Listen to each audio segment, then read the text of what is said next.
Petite capsule vidéo pour vous expliquer ce que c'est la posturologie. La posture est quelque chose de totalement réflexe. En principe, on ne pense jamais comment on se tient droit. En principe, on ne pense jamais comment on met ses pieds pour marcher. En principe, on ne pense jamais comment on met sa langue dans sa bouche. Tout ça, c'est réglé par des automatismes réflexes, donc non conscients. Donc, quand on travaille en posturologie, on ne fait pas faire des exercices aux patients. Non, en fait, on analyse les réflexes, les bons et les mauvais réflexes, grâce à différents tests qui sont validés, des tests cliniques pour ma part. Vous laissez aller le bassin, okay, là le bassin pivote correctement et là aussi, donc là le podopelvien est normal. Vous allez soulever le pied droit vers l'arrière en pliant la jambe droite et là clairement on voit que le bassin perd sa stabilité et donc il y a un problème, on appuie sur la jambe gauche. Vous soulevez le pied gauche vers l'arrière, là par contre le bassin est beaucoup plus stable ici. Vous pouvez déposer. Vous allez vous pencher vers l'avant, penchez-vous plus bas.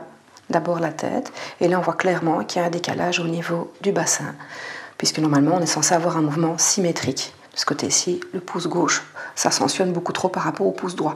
Encore une fois, même chose ici.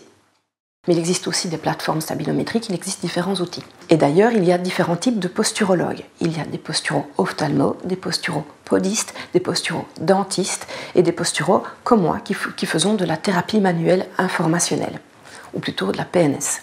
Donc, la thérapeutique que je vais pratiquer, c'est de la thérapie manuelle informationnelle. Donc, je vais faire des stimulations avec les mains, un peu comme de l'acupuncture sans aiguille, où je vais stimuler des émergences d'artères, de nerfs ou des points émotionnels pour proposer d'autres stratégies de stabilisation au cerveau du patient. Lorsque je ne travaille pas comme les kinésostéos en zone par zone. C'est pas parce que le patient a un problème de nuque ou de dos que je vais regarder ça. Quand je travaille, je vais travailler en couche par couche. D'abord en m'intéressant à la couche épidermique, celle qui est la plus en lien avec les émotions, le côté à fleur de peau.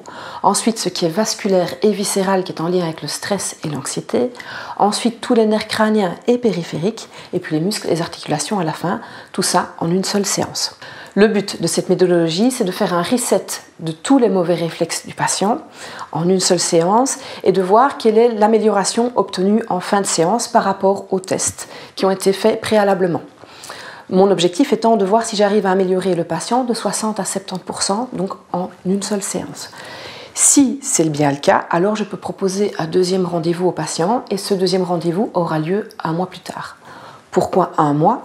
Parce qu'il faut laisser du temps au corps du patient pour voir comment la posture va se réguler. Au bout d'un mois, on fait le point par rapport aux différents paramètres. Les tests de posturologie, les tests d'ostéopathie et le ressenti du patient.